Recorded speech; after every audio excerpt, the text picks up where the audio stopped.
It all began on a quiet Thursday afternoon when I stumbled upon a post about a haunted houseplant on Reddit. Skeptical, I rolled my eyes, but curiosity got the best of me.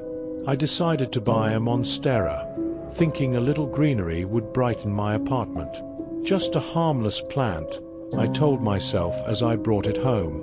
I named it Phil and placed it in my living room, feeling a strange sense of accomplishment. In the following days, I noticed odd things happening. Phil thrived in ways I hadn't expected. His leaves grew larger and greener, but there was something unsettling about it. I often found him rotated slightly, as if he were watching me. At first, I dismissed it as a trick of my mind, but then I started to hear whispers at night. "Water me, or else." The voice was soft but clear, sending a chill down my spine.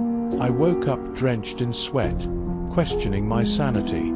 As the days passed, the whispers became more frequent. I convinced myself it was the wind, but every time I looked at Phil, he seemed to loom over me, his leaves casting eerie shadows. One night, I woke to a rustling sound, only to find a leaf had fallen off, landing quietly on the floor. My heart raced. Why was it shedding? That's when I heard it again. "Feed me." I tried to ignore the growing dread in my gut, but it gnawed at me. I began to sleep with the lights on, unable to shake the feeling that I was being watched. Phil became more than just a plant. He was an ominous presence in my home. I even started hiding snacks because I was convinced Phil was somehow consuming my food. One evening, after returning home from work, I noticed my half-eaten dinner was missing. The only thing left was a single, green leaf on the table. I felt sick to my stomach.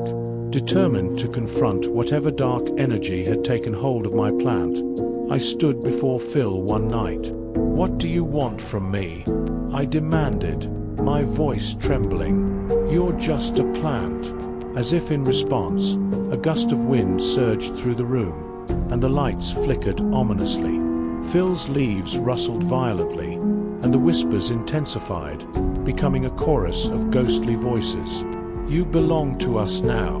That night, I couldn't sleep.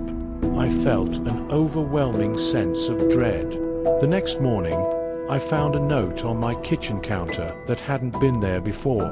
It simply read, "Leave offerings, or face the consequences." My heart raced as I stared at the note.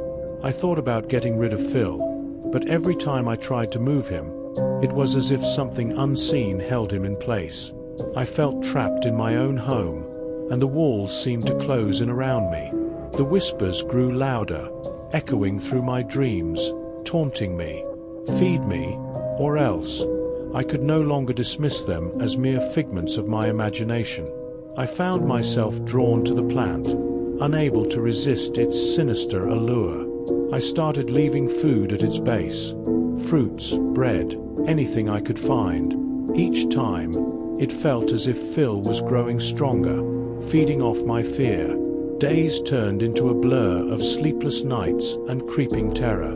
I began to feel like a prisoner in my own life, constantly glancing at Phil, expecting him to lash out at any moment. One fateful night, I gathered the courage to face the truth.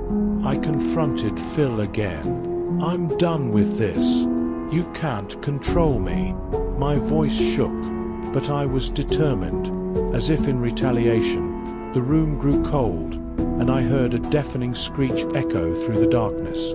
"You think you can defy me?" The whispers morphed into a chorus of screams, enveloping me in a wave of terror. In a desperate attempt to escape, I rushed to the front door, but it wouldn't budge. I turned back to Phil, who now towered over me, leaves thrashing violently as if alive.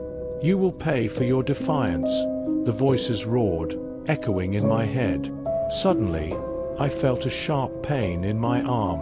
I looked down to see tiny tendrils emerging from the soil, wrapping around my wrist. I tried to pull away, but they tightened their grip, dragging me toward Phil. My screams echoed in the night, but no one was there to hear. The next morning, my apartment was silent.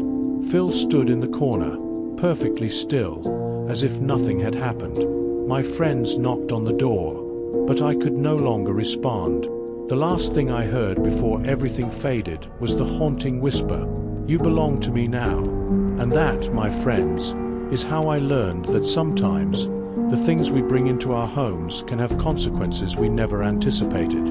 If you ever feel a connection with a plant, think twice, because you might end up as its next meal.